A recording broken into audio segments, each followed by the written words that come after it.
Okay, Saturday morning, 9:30, the ontological argument. Yes, this is hell. And I'd like to thank whoever put the subliminal advertising on the board.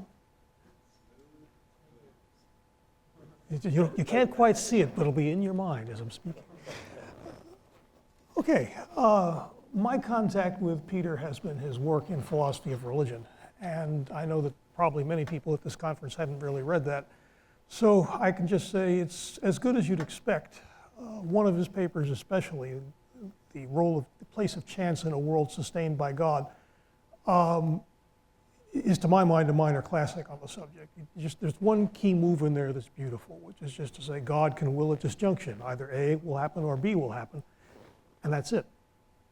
So right there you've got space for chance, you've got space for free will, even though God is in some sense sustaining everything in the world constantly. I read that and something like scales fell from my eyes. Okay. Okay, but one of Peter's more central topics in philosophy of religion has been ontological arguments for the existence of God. And I'm going to talk about one of them today. When Peter's probably talked about just about every form of it, but when it comes to Anselm, his general attitude tends to be A, this is Meinongian, and B, therefore the heck with it. I'm in sympathy with A, and insofar as the argument is embedded in Meinongianism, B is not an unreasonable reaction. But what I'm going to do today are three things. First, I'm going to say, yes, he's right about A. Anselm really is a sort of Meinongian. And B, I'm going to suggest what the argument really is once you take it within that framework. And then finally, C, I'm going to suggest that the argument might, in a certain sense, be put within different frameworks with equal cogency, whether that cogency be great or small. Okay, here is the text for this morning's sermon. It comes from the book of Proslogion. We believe God to be something than which no greater can be thought. The fool, when he hears something than which no greater can be thought, understands what he hears, and what he understands is in the intellect. That than which no greater can be thought cannot exist in the intellect alone. For if it exists only in the intellect, it can be thought to exist also in reality, which is greater. If therefore it exists only in the intellect, that itself than which a greater cannot be thought is a thing than which a greater can be thought. But this surely cannot be. So, something than which no greater can be thought exists both in the intellect and in reality. Now, you can see why somebody might think that this argument is sort of supposing a kind of Meinongianism. But it has been read in other ways. The fact that everything's in the intellect kind of complicates the picture. So many people think the argument has something distinctively to do with mental entities or with concepts or even with, there are varieties of ways it's been read. So one thing that might be worth doing is asking the general question, does Anselm tell us anywhere else that he is a Meinongian? Well, Anselm never wrote a treatise on ontology as such. But he does have views, and they poke their heads up in odd places where he's really talking about something else. One of them is in his first book, the Monologion, when he's writing about how to understand the Christian doctrine of creation ex nihilo, from nothing. Anselm writes this, it's on your handout. Not unsuitably, things made by the creative substance can be said to be made from nothing. In the same way, a rich man is commonly said to have been made from a pauper, and that someone received health out of sickness. That is, he who earlier was a pauper now is rich, which he was not before. And he who earlier had sickness now has health, which he did not have before.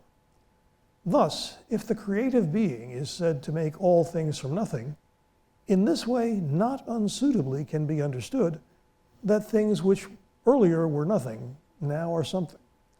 So, seeing someone of very low fortune, exalted by someone to honors, we say, behold, that one made him from nothing. Or, that one was made by this one from nothing, i.e. the one who earlier was regarded as if nothing, now is esteemed as truly something by the making of that one. First, Jones lacked money. Then Jones had it. That's the picture in the last few sentences. This is a change of state for Jones. First, Jones was in a state of poverty, then Jones was in a different state.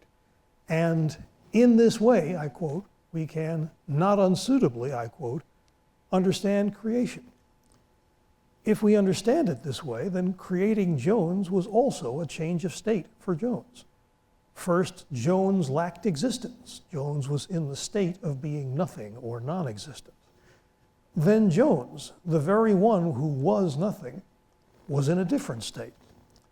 That is, first Jones was in one state, and in coming to exist, Jones changed state from non-existent to existent. If this is the truth about Jones, Jones is an existence-neutral object.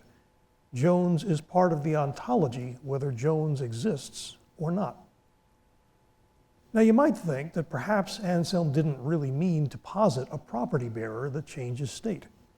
I've had it suggested to me that perhaps the analogy should be taken in this way. Before the man was rich, there was a property not had, and now the man has it.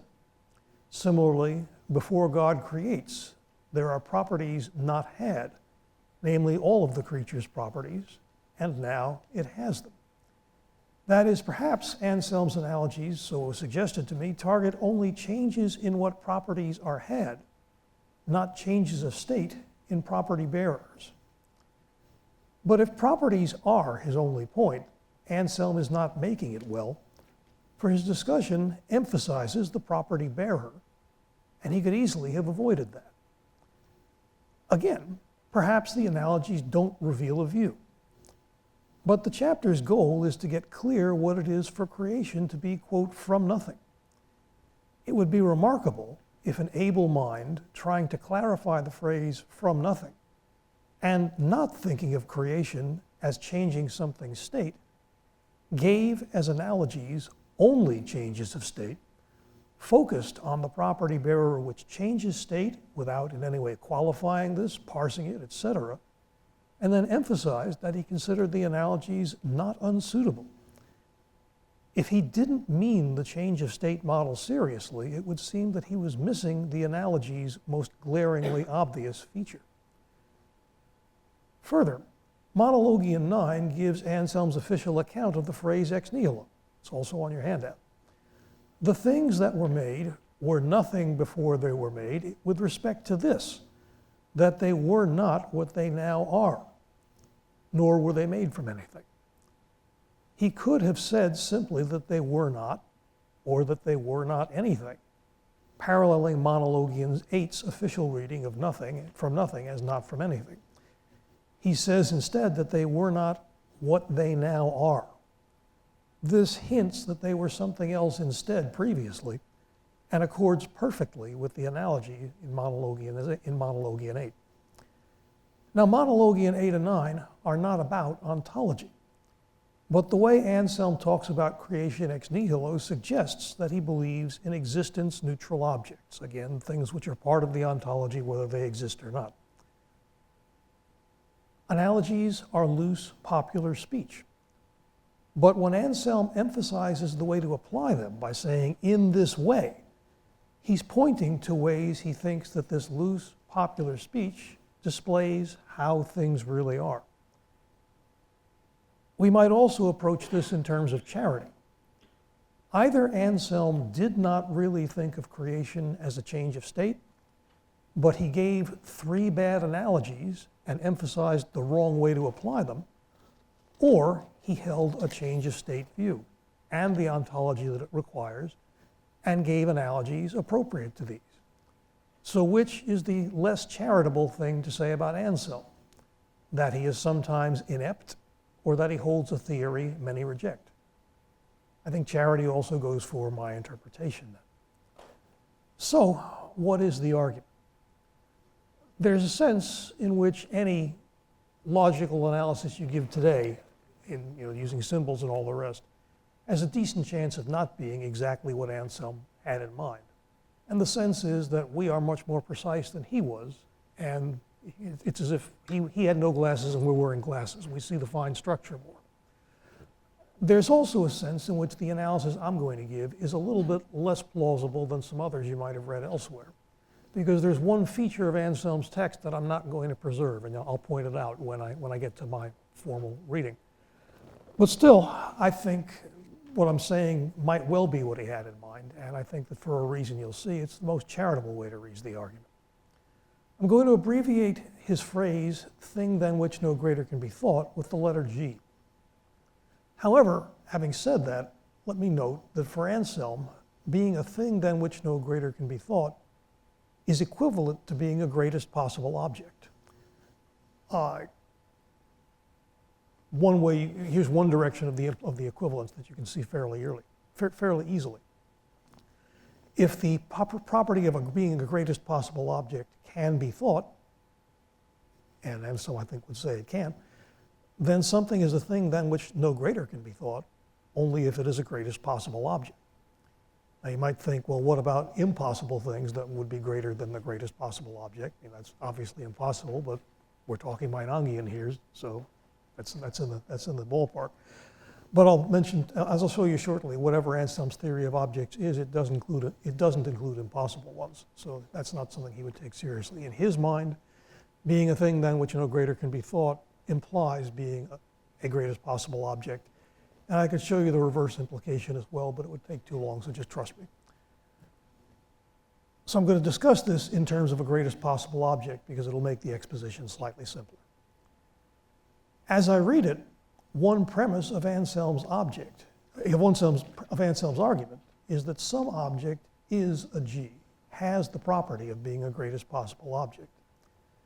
This premise is not innocent. It brings an object into our ontology.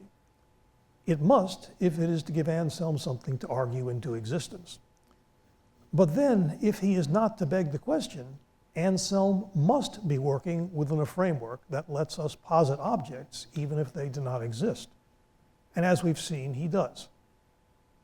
Given this framework, to symbolize his argument, we need two sorts of quantifier, Meinongian quantifiers and ordinary quantifiers. The ordinary existential quantifier ranges over actual objects, asserts existence, and can be instantiated only for existing things. The Meinongian particular quantifier, I'm going to use the phrase there are to express that. I know perfectly well that that's awful, but I can't find a better way to do it, so just understand. I mean, I hope it won't cause confusion. I know how bad it is. It's just the best I can see to do. The Meinongian there are ranges over actual objects, but does not entail existence. It can be instantiated for any object, existent or not. In this sense of there are objects which do not exist, if you're a Meinongian. In my symbolizations, E, unreversed, stands for the Meinongian there are. E has its own rules for instantiation and generalization. They're not rocket science. As E quantifies over objects which do not exist, instancing it is not guaranteed to yield an existent. Meinongian instantiation, MI, yields objects, but objects need not exist. So if one instantiates by MI, one cannot, without further premises, use ordinary existential generalization on the object we thus get, even if the object in fact exists. It is invalid to move by Meinongian instantiation to an object O and then infer that some object exists, because Meinongian instantiation provides no guarantee that the object you get exists. So too, Meinongian universal instantiation, MUI, yields objects but need not yield existence. And so we cannot obtain an object by MUI and then validly infer by existential generalization that some object or that this particular object exists. Aside from that, they look a lot like real quantifiers. Below, I'm going in my symbolizations and my rendering, I'm going to use a free logic on which singular terms can denote non-existence. Within such a free logic, if you write FA, that will entail Meinongian E x fx. There is an object such that F. but it will not entail that there exists an object such that f, which is f. So in this object, in this logic, Anselm can instantiate to obtain a particular object to reason about without begging the question of its existence. In what follows, all domains are of actual objects, all universal quantifiers are Meinongian, and one other feature of Anselm's ideas about objects, well, two I'll just mention now. First one is Anselm cannot allow for impossible objects. That's one way in which he's not a full Meinongian. For Anselm, there are possible objects, whether they exist or not, but there are not impossible objects. His argument requires this, because if you don't assume this, well, you get to the point of saying, well, a greatest possible object that didn't exist would be a contradictory thing, and well, then you can't go any further. Maybe that's just your conclusion. You've got an impossible object that's a greatest possible object that doesn't exist. You'd need something else to rule that out, and since Anselm doesn't give us that something else, it's a safe bet that he doesn't believe in impossible objects. The other facet of his object theory that I'll mention, since it also figures in the argument, he seems to be assuming that objects have their essential properties, whether they exist or not. You can see that because he's premising that some object is a G, a greatest possible object. And he goes on to argue that that can only be an essential property, since such a thing does not have accidental properties. So he's assuming that things, whether they exist or not, have their essential properties. He's also assuming that only possible things are objects. And those are both, as I've mentioned, assumptions that figure in the background of the argument we're looking at. Okay, so I take Proslogian 2's premises to be these. They're on your handout. Existing object. Meinongian, there is a G. This asserts that there actually is an object, which actually is the greatest of all possible objects. Greater. For all x, if x is a G and x does not exist, then it's possible that there exists a Z such that Z is a greater object than x actually is. You might wonder what form of possibility that Diamond is expressing. Anselm has our notion of absolute or broadly logical or metaphysical possibility, and that's the one he's using. So greater says again that if any object x actually is the greatest possible, but it does not exist, something greater than x actually is could exist.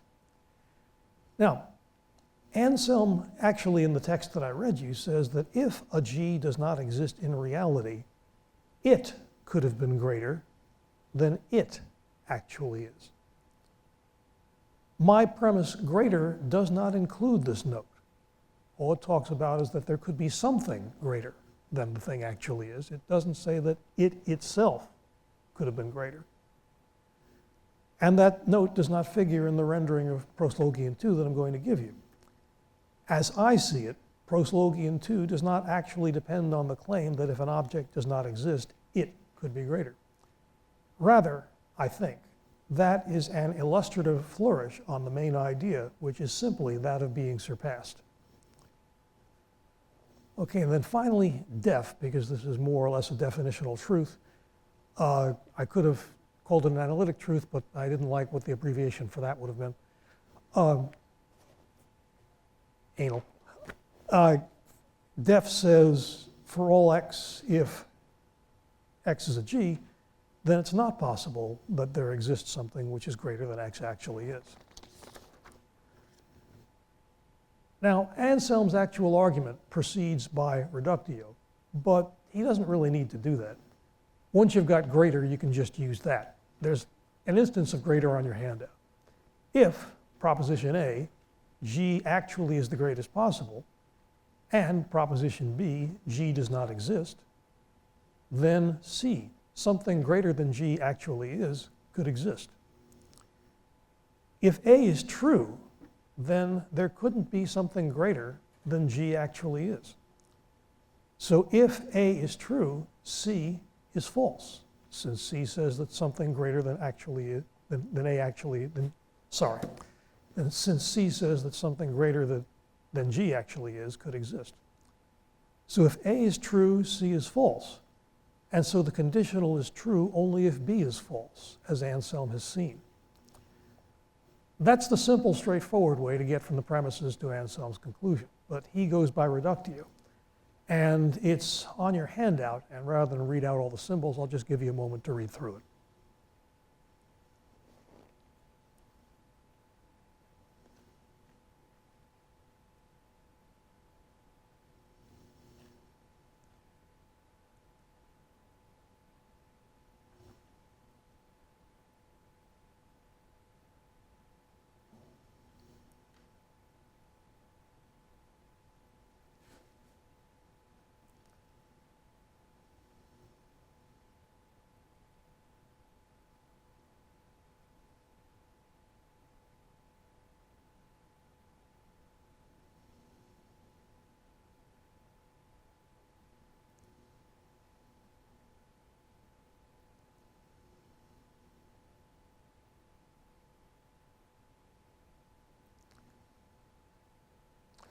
Okay, you can see it's a valid argument.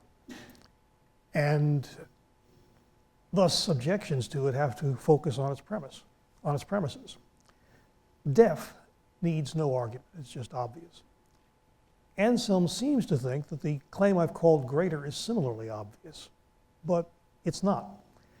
However, you can, I think, give a decent argument for it. Here it goes. Only existent things can act. Non-existence can do nothing without coming to exist. You've never been bitten by a non-existent horse. I guess that came to mind because I actually was bitten by a horse once, but it existed. So a G cannot act while it does not exist. And so if a G does not exist, then there is a sense of the word cannot in which it cannot act. I'm going to call this really can't, because actually there are two modalities in play here. There's a sense in which even a non-existent object can act, because it could exist if it's a possible object, and if it existed, it could act. But there's also a sense in which a non-existent object can't act, because while it's non-existent, it can't act. So to express that other sense, the sense in which it can't act while non-existent, I'm going to say it really can't act. And for the absolute or metaphysical possibility sense in which it can act, I'll just say it can act. So really can't act is my restricted modality, and that's distinct from the other modality I'm going to be throwing in. So a G really cannot act while it does not exist. And so if a G does not exist, then it really cannot act. But if a G absolutely can exist, then with can expressing absolute possibility, a G can act even while it does not exist, since it absolutely could exist and absolutely can act once it does. So consider our sample G, small letter G. If it doesn't exist, it really can't act. But something just like E could be really able to act. For G could exist, and so then could something just like G. Anselm tolerates only possible objects, but if G is possible, something just like G is possible, not least because G itself is something just like G. Now, it is better to be really able than to be really unable to act. And this is consistent with any other consistent set of great-making properties. It's hard to see how there could be even a prima facie conflict between being really able, say, to direct your attention to something and the other candidate great makers that people often talk about, omniscience, necessary existence, and so on. Thus, if something just like G existed, it would be really able to act. As this is better than being really unable to act, we can conclude if G, small g, does not exist, something greater than G actually is could exist, namely something just like G but really able to act. So given Anselm's ontology, I think greater is true. Now the interesting thing about this argument is that So I've claimed you can get the conclusion that it's greater to exist than not to exist without actually assuming that existence is a perfection, as some versions of the argument say. I haven't said anything about whether existence is a good thing or a bad thing or whatever. All I've said is that it's better to be able to act. Okay, so def is obvious. I think you can give a decent argument for greater that doesn't involve existence being a perfection or a predicate or anything it's supposed not to be. The real question is whether you can support obj, the premise that says there is an object which is a G. If Anselm supports obj at all, it's with this. The fool, when he hears something than which no greater can be thought, understands what he hears. And what he understands is in his intellect. But to me, that doesn't look like an argument. It seems simply to assert a particular object theory reading of a particular thought. Graham Oppy suggests instead that Anselm was arguing this way. It's on your handout. 9, the fool understands the G. 10, for all phi, if one understands the phrase the phi, one singles out an object, namely the phi. 11, if one singles an object out, there is such an object. So 12, there is an object, the G. Oppy then raises a good problem. He notes, we understand the phrase the really existing Santa, but Santa does not exist. And so no object is the really existing Santa. So 10 is false. Further, in any event, as Anselm cannot allow impossible objects, the most he could have endorsed is not 10, but on your handout 10a. For all phi, if possibly the phi exists, then if one understands the phrase the phi, one singles out an object, the phi. But note that 10a puts Anselm on the hook for an argument that possibly the G exists. If he had such an argument that traded on 10a would be odiose. You wouldn't need it. You already have your argument that there's a possible object and it has the property of being a G. Anselm might instead perhaps argue on your handout 13, the fool understands the phrase G. Whoever understands a phrase phi has a property, phi-ness, in mind. So the fool has genus in mind. 16, genus is identical with an object which is a G. So 17, some object is a G.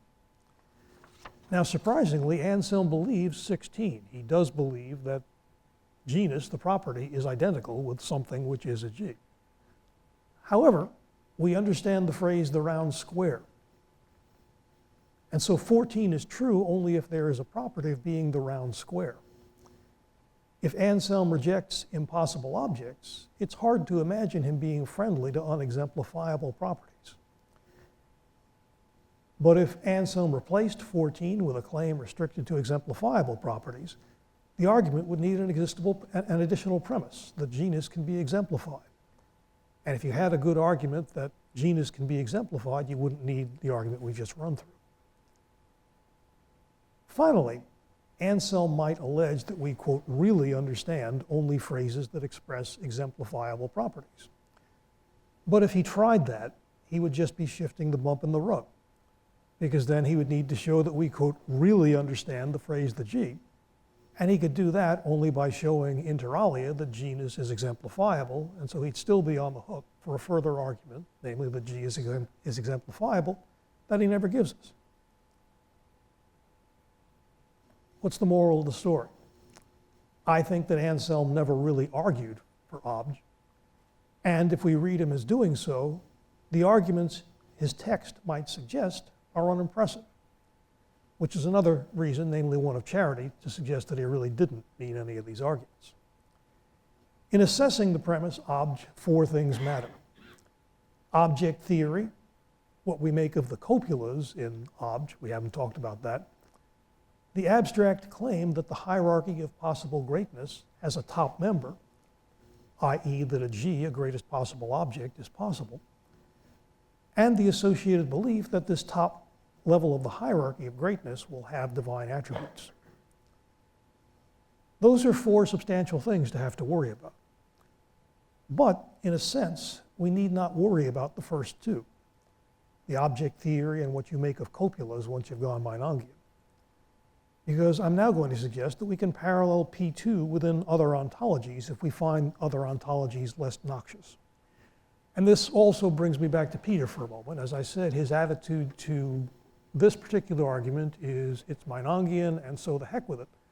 I agree with him that it's Meinongian, and I've tried to actually show, yes, he's right about that. But I'm now going to suggest that so the heck with it is a little premature because I think you can incarnate the basic thought in other ways. First thing I want to point out, and this is something no one seems to have noticed, Anselm himself backs away from this ontology in his later work on this argument. As probably all of you know, shortly after Anselm put this thing out there, a book by a monk named Gonolo got into circulation. We don't know anything about Gonolo except that he was a monk and he wrote this book. And Anselm then wrote a reply to that book. In the reply, Anselm seems to want to give no ground at all. He contests everything that Gonolo says, whether he's got a good argument for contesting it or not. But in the middle of all this, he very quietly slips in a reworking of Proslogian 2, which does not depend on the ontology he used there. He doesn't call attention to this, but I'm going to show you the argument, and I'm going to show you why I'm saying about it what I just said. The argument is this. Whatever can be thought and does not exist, if it existed, would not be something than which no greater can be thought. So, if that than which no greater can be thought does not but does not exist, if that than which no greater can be thought existed, it would not be something than which no greater can be thought, which is absurd. It is false then that than which no greater can be thought does not exist. Now you can in fact licitly substitute the phrase possibly exists for Anselm's can be thought. If you do that, then the argument you get, which I think is also on your handout, is this. Whatever possibly exists but does not exist would not be a G if it existed. So if the G possibly exists but does not exist, the G would not be a G if it existed. But it would. So the G exists. I'm going to suggest that this argument is really Proslogian 2 revised to avoid the ontology. Proslogian 2 premised that some object is a G. The object in question was, of course, the G. In place of this, the reply argument has the G would, if existent, be a G. By the way, that is a premise that you can actually give an argument for because it's true just in case genus, or at least it's true if genus would be an essential property. If genus would be an essential property, then it is true that the G would, if it existed, be a G, because if it existed, it would have its essential properties. This mentions the G, which sounds Meinongian, but you can just get rid of that. It doesn't play any role in the argument. You can just as well say any G would, if existent, be a G. And you could also preface it, the whole phrase, with a necessity operator, which I think is probably the way Anselm means it anyway. The same item as was being discussed in the Proslogian, namely the G, is in view at the start here, now explicitly. But Anselm does not treat it as an object or as existing in the intellect, nor does he premise that it actually is a G. Notice that the predicate shifts from is a G to would, if existent, be a G, a predicate which has no clear object theoretic commitments. Proslogian 2 used def and greater to infer that an object previously called a G is, if not existent, not a G. Thus, the conditional C on your handout, if a G does not exist, it is not a G, represents part of Proslogian 2. In fact, you could, in principle, analyze Proslogian 2 as having the main premises obj and C, and using def and greater just to support G. The reply argument premises C star on your handout. If anything does not exist, it would not, if existent, be a G. C star's antecedent just generalizes C's antecedent.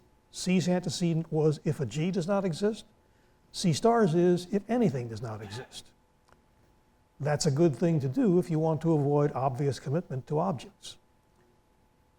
C star's consequent substitutes for the predicate in Proslogian 2, the predicate would not, if existent, be a G. C talks about not being a G. C star says would not, if existent, be a G. Proslogian 2 makes its reductio move with this. If the G doesn't exist, then that itself than which a greater cannot be thought is a thing than which a greater can be thought. But this surely cannot be. The reply reductio is, if the G doesn't exist, then if it did exist, that thing than which no greater can be thought would not be something than which no greater can be thought, which is absurd.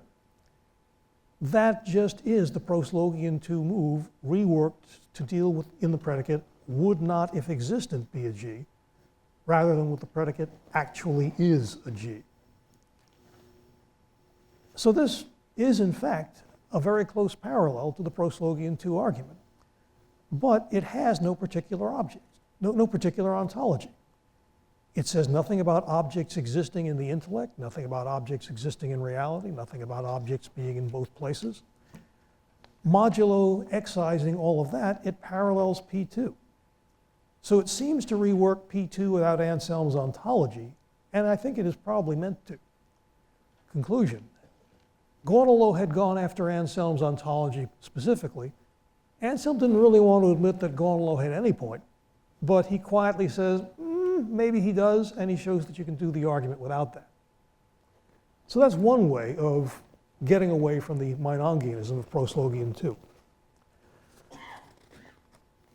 I'm now going to give you very briefly 3 other ways.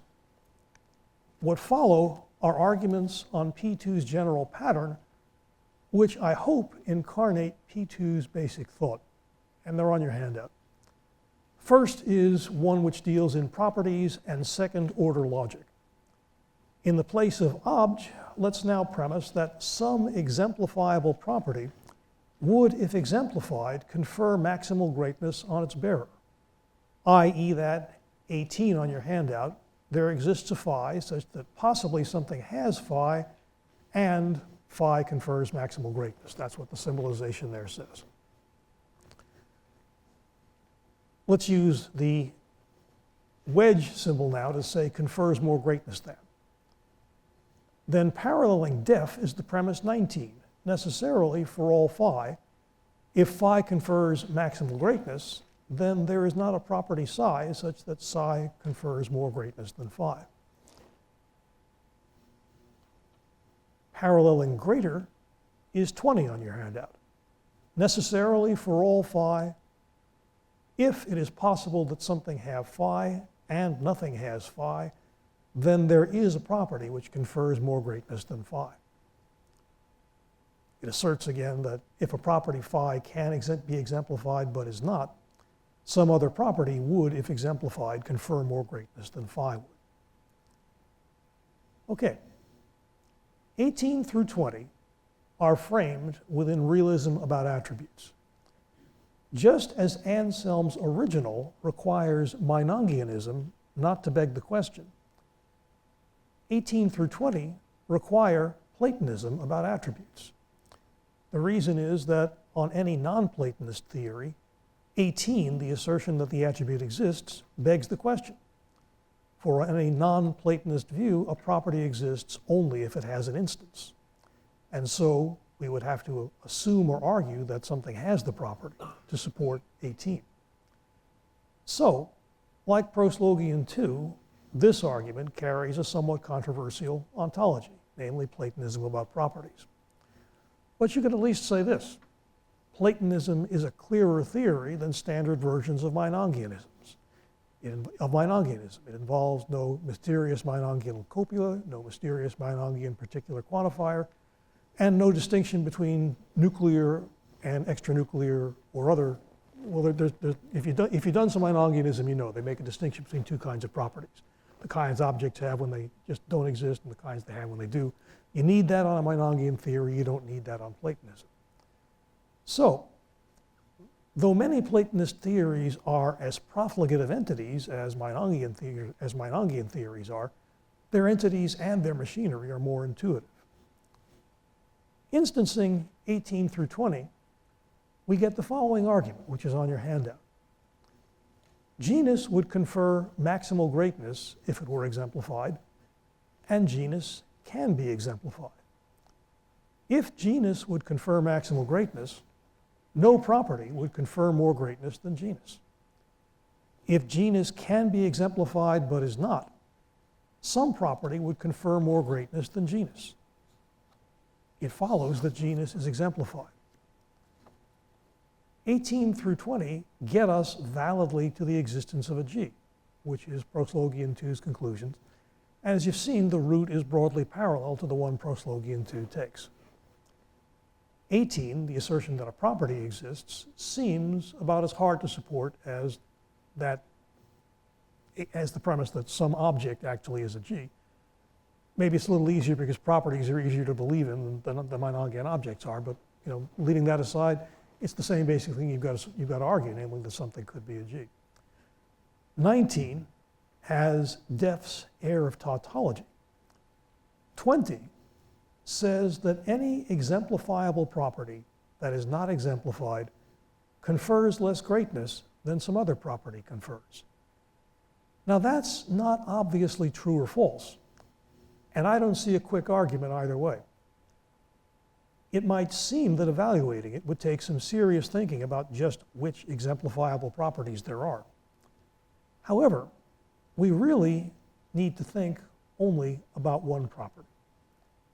Suppose we can support 18, the claim that there is a property which confers maximal greatness, and suppose too that we can make a case that that property confers sort of all the standard divine stuff.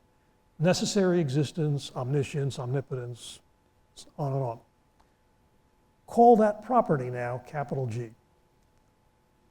Then if necessary existence confers any greatness, G confers more greatness than any property a contingent being can have. We know that because G confers the maximum of all other perfections, and necessary existence gets you a little bump up beyond that. Since G confers more greatness than any property G confers more greatness than any property a contingent being can have.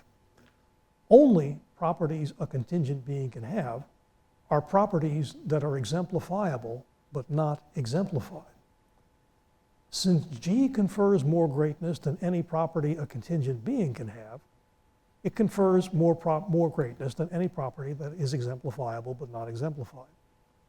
So any property that is exemplifiable but not exemplified confers less greatness than some other property, namely the property G, if G confers all the stuff that I've been talking about.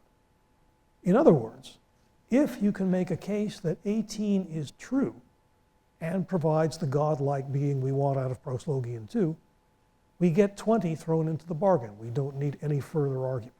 All the action is really with 18, the assertion that the property exists. We can do better, though. The argument works as well if we interpret 18 through 20 in terms of concepts.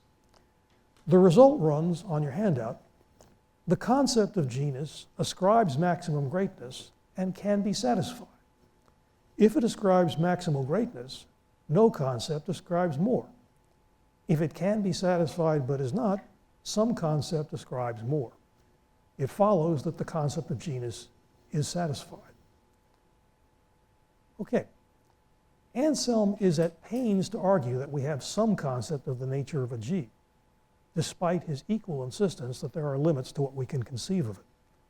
So he would not find this phrasing wholly uncongenial. Further, we can wield concepts that describe content we don't have in the head. Ancient Greeks who called rivers bodies of water may well have ascribed to rivers that they consisted of H2O, although they didn't have any idea that that's what they were doing. So even someone who thought that we had less grip on genus than Anselm thinks we have could perhaps tell a story that makes this version of the argument available. The first sentence, that the concept of genus ascribes maximal greatness and can be satisfied, conjoins a near tautology and a possibility premise. The second is definitional, like def. And for the third, you can give an argument that parallels the argument that I just gave about 20. The concept that ascribes more will then be the concept of a G. And I've suggested that we can be credited with such a concept even if we don't have a full grip on what it is to be a G. Here, if I'm right, we get to Anselm's conclusion just as 18 through 20 do, but at minimal ontological cost.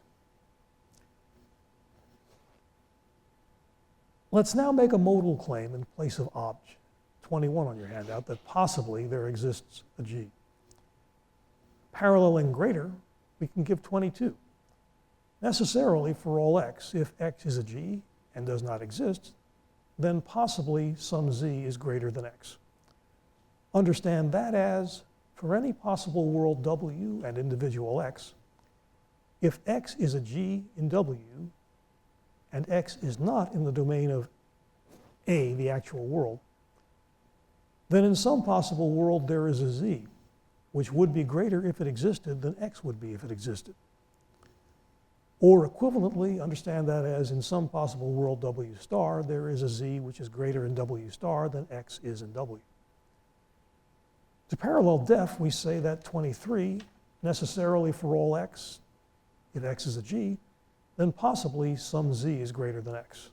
You interpret that in parallel with the way I interpreted 22. This gets us where Anselm wants to go by much the same route. The premises make no particular ontological commitments. Anything that will support the modal semantics will do. And arguably, all you really need here is some ontology for talk of possible worlds, not special items like objects or essences corresponding to each individual. So the argument requires nothing ontologically suspect unless all ontologies for possible world talk are suspect. And 23 is at least definitionally true. So 21 through 23, actually I think is fairly close to Anselm's reply argument, but it's not quite identical. In any way, it's one more way you can kind of parallel P2 within a different ontological framework. So Van Inwagen is right. P2, Proslogian 2, is a Meinongian argument. But that may not be enough to make us disregard it because its spirit perhaps can transmigrate to more attractive bodies. And that's that.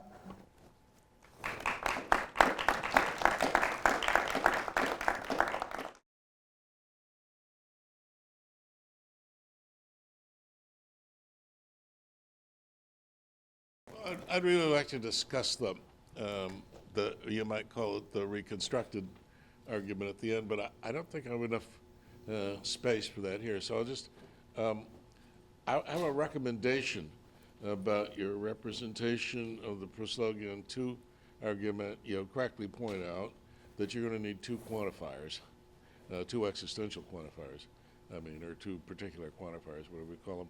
And you have the Meinongian, the wide Meinongian quantifier and the narrow existential quantifier. I would recommend making the existential quantifier from formal logic the wide one and having an existentially loaded quantifier for existence things. Just because I think that our existential quantifier really is that wide one. Secondly, just a remark. When you were just in that passage from Monologian, I was just thinking of Avicenna all the time. It sounds exactly like him, doesn't it? Yeah, actually, I think we've probably read the same passage in him. And yes, I agree with you. And I guess Anselm was born about the year Avicenna died. Probably channeling him or something. So I think probably this is really an objection to Meinongianism, but I have a concern about your defense of greater. Mm-hmm. And so let's start with the first premise of the first version of the argument. that there is, but we're not assuming there exists, that would beg the question. Yeah, There is being that, let's say, is all good, all powerful, all knowing. You need that, right? yeah, Okay, good. In your defense of greater, you said, if something doesn't exist, then it can't act. And if something, I'm going to add, if something can't act, it's not all powerful. So I don't understand how you can say there is something that's all powerful and then add later having being in the there is sense is not enough to allow the thing to really act. So do you understand so the question is, Yeah. I understand, I totally get what you might say, something has to exist to really act, but if that's what you say, I think you should also say something has to exist to be all powerful. And it's that combination of there is an all powerful thing and then adding, but it can't act. I want to say, so it's not all powerful. It's like all not powerful. yeah. I agree with that completely. And it's as if once if you give Anselm an object, which is actually a G, it's like, why do you have to even bother that it exists? Why would you even have to bother arguing that it exists? It's got all the good stuff already anyway. That's a different but also really interesting point. Yeah, once you give them that, you give them the whole ball of wax. Yeah, I mean, I agree with you. And that's, Anselm is a very naive form of Meinong. He just says the things have properties, and the having seems to be the same kind of thing, and the properties seem to be the same kind of thing as what's involved when you and I, existing objects, have properties for real. And that gets you that kind of paradox right off. And that's why Meinongians, when Meinong himself came around, he started out with that kind of framework too, and then he saw that there were problems. And so later Meinongians make a distinction. They go one of two ways. They say there are two kinds of property, or that there are two kinds of copula. One way, let's just talk about the two kinds of property, because the things they say about the copulas are parallel essentially. They make a distinction between what they call nuclear properties and extranuclear properties. Nuclear properties are the ones you can have whether you exist or not. So if you're the G, you're nuclear omnipotent whether you exist or not. But then there are extranuclear properties, and those are the ones that get you really acting and such a. I feel like by your agreeing with everything I said, then you shouldn't imagine the defense of greater and put it in Anselm's mouth. You know what I mean? So you said, okay, let me give you a way to defend greater that doesn't defend on perfection. And I feel like that's not a defense Anselm should like. Okay, I have to accept that. It is a defense I give, but you're right. If he's thinking the way he is, it's not one Anselm would give. Yeah. I just have a clarificatory question, I think, about the first order argument on page 4 of the handout. Okay. So I'm sort of interested in this greater than relation. And your gloss on it makes me think that the greater than relation as it occurs in 22 and 23 has got kind of there's an actuality thing going on, is built into it. So it's like I'm to read, the open sentence, Z is greater than X as Z is greater than X actually is. And so it's like, it seems like there's a bit of logical structure that's concealed in that. That's not how I meant it. I meant it to be sort of cross-world comparative, whether the worlds are actual or not. The thought is, take an object in one world and take an object in another world. You can compare the greatness of the object in the one world and the object in the other world, even if neither one of them actually exists. Yeah, well,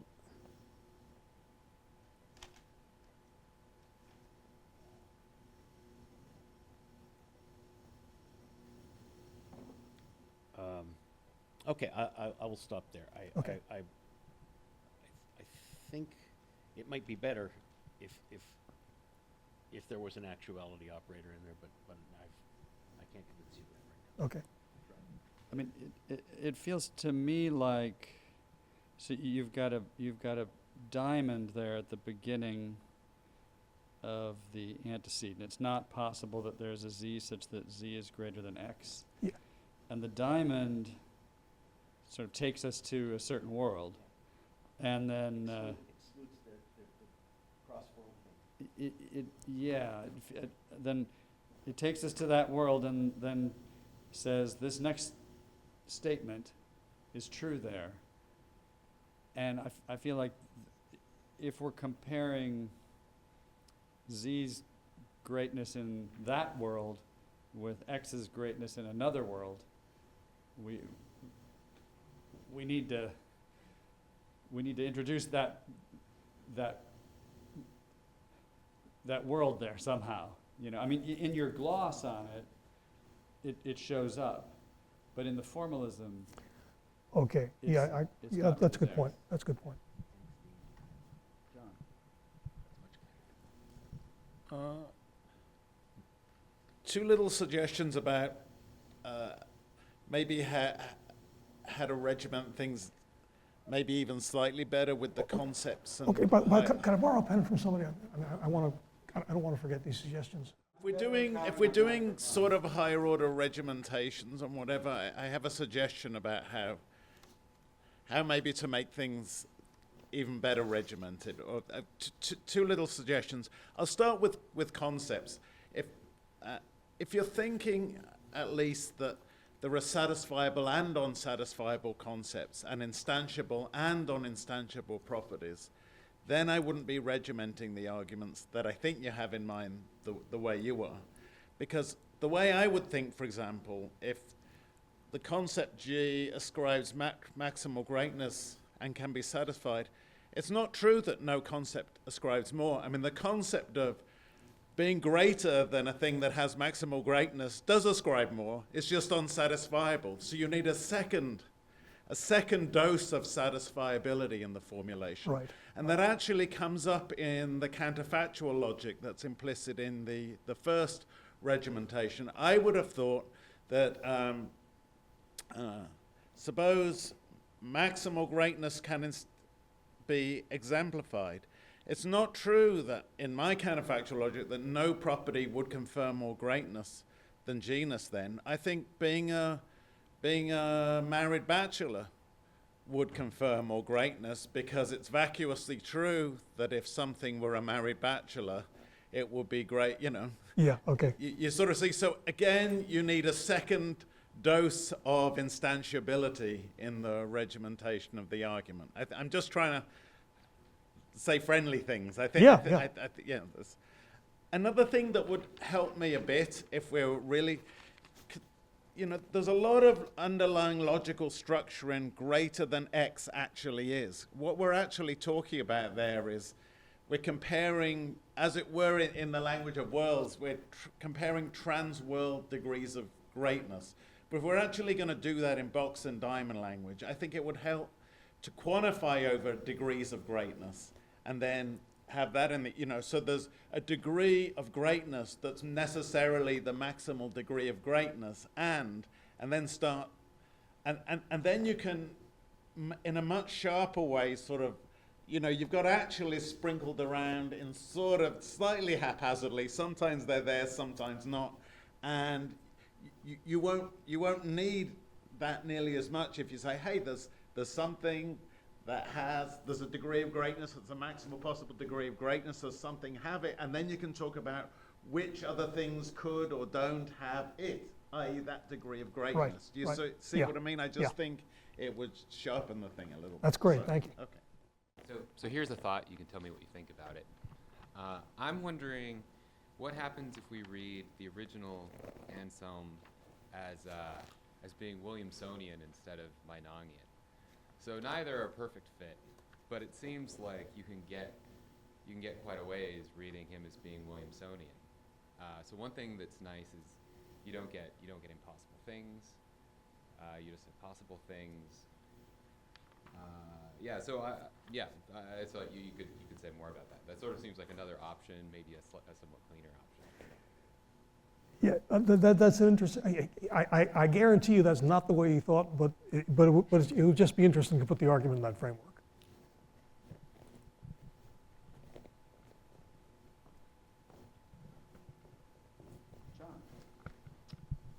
Hey, thanks for such an interesting paper. I have a question about the first order argument on page 4. When you gloss 22, you suggest glossing that as for any possible world W and individual X, if X is a G in W and X is not in the domain of alpha. And I guess maybe I'm confused, but I would have interpreted that as a Meinongian claim. If there's a possible but not actual G, then I mean, that's what the antecedent says. And I don't know if you are happy with that or not, or if I'm confused.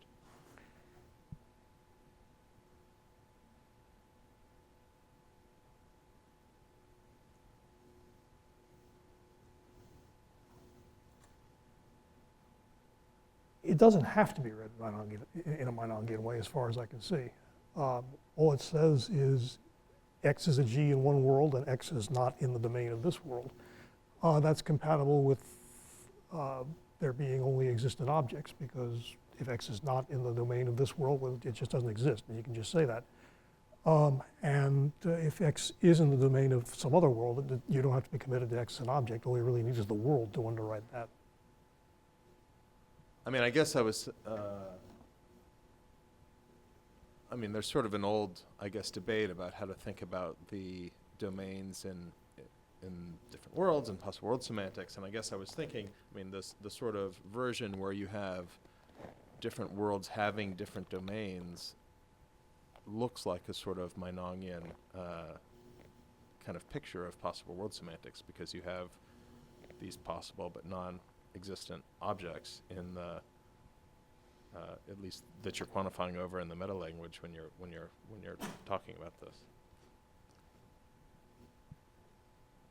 Okay, yeah, I see what you mean.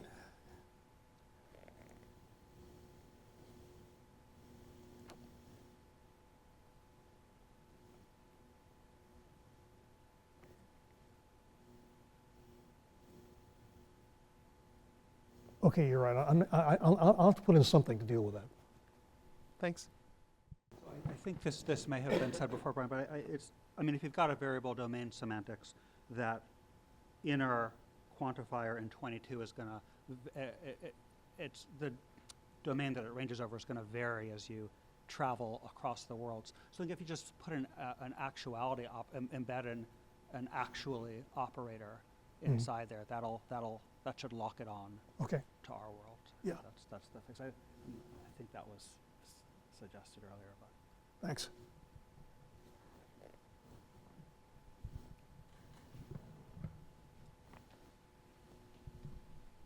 So I was a little puzzled. So maybe I'm coming to Anselm's defense here a little bit in the treatment of the argument on page 3, 13, 14, 15, 16, 17. And you get to 14, whoever understands the phrase phi has a property phi-ness in mind. And you said Anselm doesn't like impossible objects, so he won't like unexemplifiable properties. I didn't quite see that connection. I mean, I could imagine, impossible objects are awful, absolutely. But I could imagine somebody who believes in structured properties. They might think if there is such a thing as being round and such a thing as being square, then there's the conjunctive property being round and square. Now, there might be problems with that. There are objections to the view, but I don't really see how being opposed to impossible objects would rule out that picture. So suppose there is, suppose there's a property like being round and being square. It seems like that doesn't create a problem for Anselm here, because it's the key move in this version, 13 through 17, is genus is identical with an object which is G, which I suppose is a divine simplicity move? Yes. Okay, good. But the divine simplicity person shouldn't say the property of being a round square is identical with an object which is a round square. So I didn't see why you needed to rule out those impossible properties. It wasn't like we get this bad result that there is a round square, because this version of the argument runs through a divine simplicity move. So I guess I was just you know, I mean, first of all, I wasn't motivated for why Anselm would have to reject impossible properties, but secondly, for this version of the argument, it wouldn't cause a problem for him. I think I'm just going to accept that. I mean, I have no better reason for what I said than just what I gave you. It was just kind of a quick analogy that came to my mind. And I guess the further thought might be, well, you don't want God being something exemplifiable, but he's not. Even if if it's an unexemplifiable property that he's identical with, that's actually something you might expect on divine simplicity, since you don't want things exemplifying God.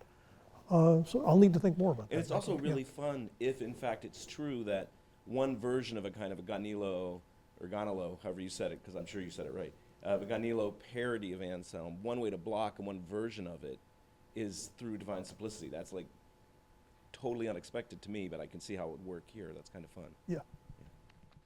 Yeah, I also thought through a bit the stuff in a Williamsonian setting. I'll just say a bit how it goes. So, so there's a big domain, and some of the domain's concrete, some isn't. I feel that a natural thing to throw in the Anselmian setting is every guy in the domain, concrete or not, is at least possibly concrete. So that's a thing that we can throw into the mix that's not built into, that's certainly not part of the Williamsonian framework, but we could add that in. The reason it's going to get very alien very quickly is, so there are possible talking donkeys, but they're not talking donkeys, they're possibly talking donkeys.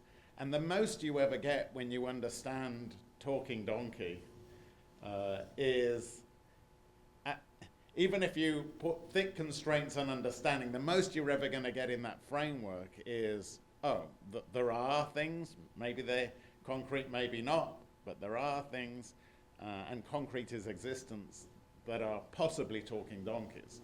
So when you transpose it to the proslogian setting, what you're going to have at best to work with is possibly such that the necessarily maximal degree of greatness is had by it. That's what you're going to be. And I feel it's going to be quite, and then you've got to sort of start throwing in some premises after that. But that's kind of how the thing's going to go in the Williamsonian setting, and it's going to be quite alien to the sort of reasoning on the page. But I mean, it'll be a bit more like those Plantinga arguments about where you have a possibly yada yada to get you going, and then you try and use auxiliary premises to drag things back into concrete actual reality. Right. So anyway, I just thought, yes. Okay, thanks. Yeah. I thought it was worth sketching out. William Santinga or something like that. I was thinking about the second order version. Sure. And bottom of 3, top of 4, and you kind of summarize it there. Genus would confer maximal greatness if exemplified and can be exemplified. If genus would confer maximal greatness, no property would confer more greatness than genus.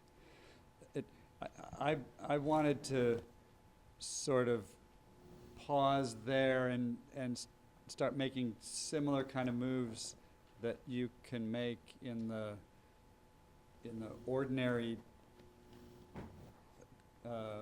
quantified case, like in a version like Plantinga's, where you sort of say, well, wait a minute, we got to keep track of what world the property is conferring greatness in, So if genus isn't exemplified in some world,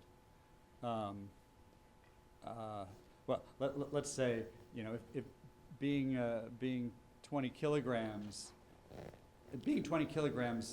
confers more mass on a thing than being 1 kilogram. But if being 20 kilograms isn't exemplified by anything in some world, then in that world, being 1 kilogram, if it's exemplified, confers more weight, more mass. Then 20 kilograms is conferring in that world. In that world. Yeah. Right. And I felt like if you um, if you make that distinction here, there's a plausible way out of this version of the argument too. I'm not sure at this time in the morning on this day of the conference I can articulate that exactly, but it feels like that ought to be that there's no contradiction then in something succeeding in outdoing genus in some world. Yeah, I mean, and I can sort of see how the counter to that has got to go. I mean, I've got to say that there's a world in which genus confers all the greatness, and nothing confers more greatness in any world than G confers in that world in which it manages to confer its greatness. Uh-huh. Okay.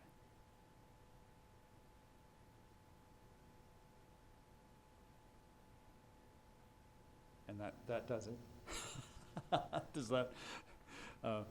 I mean, if there's a world in which genus confers more, I mean, just because there's a world in which genus confers more greatness than anything in any world. I don't see a way out of this worry. Yeah, I'm not. It's really, Here, hold on. Let me bring this around. sorry, I didn't ask for, but just as a quick follow-up, I don't see, at least not an easy way out of this worry unless you go the way John was suggesting much earlier, because you have to bring in a way of keeping track of the worlds here, and as soon as you do, the rest of the argument just doesn't go through, because if genus, so no property would confer more greatness than genus in that world, right? No, it's in the world in which genus confers its greatness, it confers a degree of greatness such that no greater degree of greatness is conferred by any property in any world. But unless you have something like if genus would confer necessary maximal greatness or something like that, the truth of this conditional, insofar as it gets relativized to the worlds where genus is exemplified, doesn't warrant the inference that follows, which seems to require that once genus confers gets exemplified at some world, then no property can beat genus in any world, and that just doesn't seem to follow unless you keep track of this world, the exemplifying worlds in a stronger way. In other words, it seems to me that this second premise is too weak. If it gets fixed by relativizing it to worlds, it is still too weak. And if you plug in some necessity in the very notion of maximal greatness, i.e., if the relevant notion becomes necessary maximal greatness, then it is, as it were, It's a Plantinga style. it's a Plantinga style, exactly. Yeah. Sorry, I didn't want to repeat your worry, No, but no. I think it's actually much stronger than you make it sound. Thank you. I think you're right.